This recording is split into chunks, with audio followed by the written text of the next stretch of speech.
வணக்கம். சற்று முன் கிடைக்கப்பெற்ற மிக முக்கியமான செய்தி ஒன்று வெளியாகியுள்ளது. அனைத்திந்திய அண்ணா திராவிட முன்னேற்றக் கழகம் வெற்றியடைய வேண்டும் என்றால் தற்பொழுது சசிகலா அவர்களை ஆளுநராக நியமிக்கப்பட வேண்டும். கேரளா ஆளுநர் தற்பொழுது தற்காலிகமாக தமிழகத்தை கவனித்து வருகிறார். அவரை முழுமையாக தமிழகத்தில் நியமித்து கேரளாவில் தமிழ்நாட்டைச் சேர்ந்த சசிகலா அவர்களை ஆளுநராக நியமிக்க வேண்டும் என்று தற்பொழுது உள்துறை அமைச்சர் முடிவெடுத்திருப்பதாக தகவல்கள் கிடைக்கப்பெற்றுள்ளது. இதற்கு முக்கிய காரணம் என்ன தெரியுமா? சசிகலா அவர்களை பொறுத்தளவிற்கு தற்பொழுது புதிய கட்சியை ஆரம்பிக்க திட்டமிட்டுள்ளார்.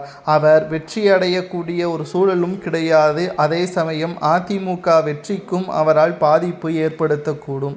இதனால் தற்பொழுது சசிகலா அவர்கள் அதிமுகவின் கூட்டணிக்கு வர வேண்டும், இல்லை என்றால் அரசியலில் இருந்தே முழுமையாக விலக வேண்டும். இதனால் உள்துறை அமைச்சர் அமித்ஷா அவர்கள் தற்பொழுது சசிகலா அவர்கள் கேரளாவின் ஜனாதிபதியாக இருக்கக்கூடிய ஒட்டுமொத்த ஆதரவுகளையும் பெற்று கேரளாவில் ஆளுநராக நியமிக்க உள்ளதாக திட்டமிடப்பட்டுள்ளது.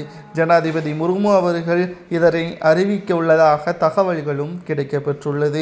தமிழக ஆளுநராக இருந்த RN ரவி அவர்கள் மேற்கு வங்காளத்திற்கு மாற்றப்பட்டுள்ளார். தற்காலிகமாக கேரளா ஆளுநர் தான் தற்பொழுது தமிழ்நாட்டை கவனித்து வருகிறார். மேலும் கேரளாவில் இருக்கக்கூடிய ஆளுநர் தமிழகத்தில் முழுமையாக நியமிக்கப்பட்டு கேரளாவில் சசிகலா அவர்களை நியமனம் செய்ய அமித்ஷா அவர்கள் முடிவுகளை மேற்கொண்டுள்ளார். இதனால் அமித்ஷா அவர்களுக்கு என்ன பயன் தெரியுமா?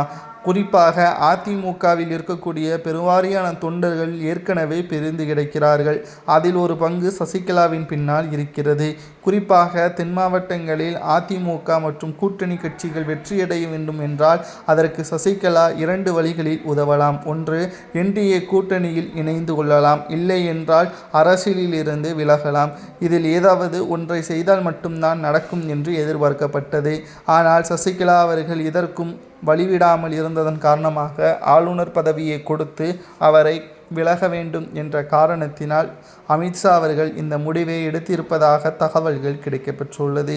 கேரளாவின் ஆளுநராக சசிகலா அவர்கள் தேர்வு செய்யப்பட்டால் நல்லதா என்பதை கமெண்ட் வாயிலாக அதிமுகவின் உண்மையான தொண்டர்கள் கமெண்ட் வாயிலாக கூறுங்கள். 2026 சட்டசபை தேர்தல் அரசியல் களத்தில் ஒரு முக்கிய திருப்புமுனையாக அமையும் என்று கூறப்படுகிறது.